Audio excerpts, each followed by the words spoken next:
अच्छा अमित जी माफ कीजिएगा, रुकना पड़ेगा। दरअसल बस एक जानकारी छोटी सी दे दूं, फिर आती हूँ। सीसीएस के बाद सीसीपीए की भी बैठक शुरू हो चुकी है, बताएं अमित जी।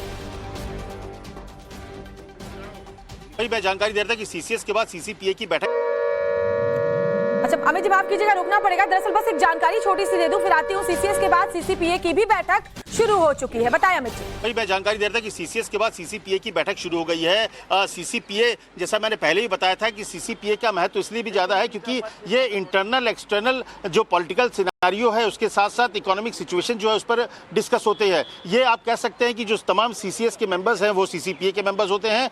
इसमें करीब 10 से 12 मिनिस्टर्स होते हैं और इस बैठक में जो हालात हैं, जो सिचुएशन के बाद जो पॉलिटिकल सिचुएशन यहाँ है, अगर आप करें भारत के भीतर क्या सिचुएशन है, इसके अलावा बाहरी में डिप्लोमेटिकली आपकी सिचुएशन किस तरह से लोगों का समर्थन मिला है, और कल को अगर जो हम ऑपरेशन करते हैं या हम जब जवाब देते हैं पाकिस्तान को तो इसके बाद भारत किस तरह से जो उनके साथ देने वाले कंट्रीज हैं उनको कैसे हैंडल करेगा, उनको कैसे इंफॉर्मेशन पास करेगा, इन तमाम चीज़ों की चर्चा होती है। इसके अलावा अगर कल को या अगर कोई ये जो अगर टकराव है बढ़ता है तो उसके आर्थिक क्या उस पर असर पड़ सकते हैं, इसको लेकर भी चर्चा होती है। तो आप कह सकते हैं कि ये बहुत ही इसीलिए एक तरह से सुपर कैबिनेट का दर्जा दिया जाता है कि इसमें इंटरनल एक्सटर्नल पॉलिटिकल सिनेरियो के साथ साथ इकोनॉमिक जो सिचुएशन है उस पर चर्चा होगी और ये जो सीसीएस में जो बड़े फैसले लिए जाते हैं उसके बारे में भी जानकारी दी जाएगी कि सरकार क्या कदम उठाने जा रही है, क्योंकि सीसीएस में तमाम जो बॉर्डर हालात से लेकर जो फोर्सेस के जो तमाम फैसले लिए गए हैं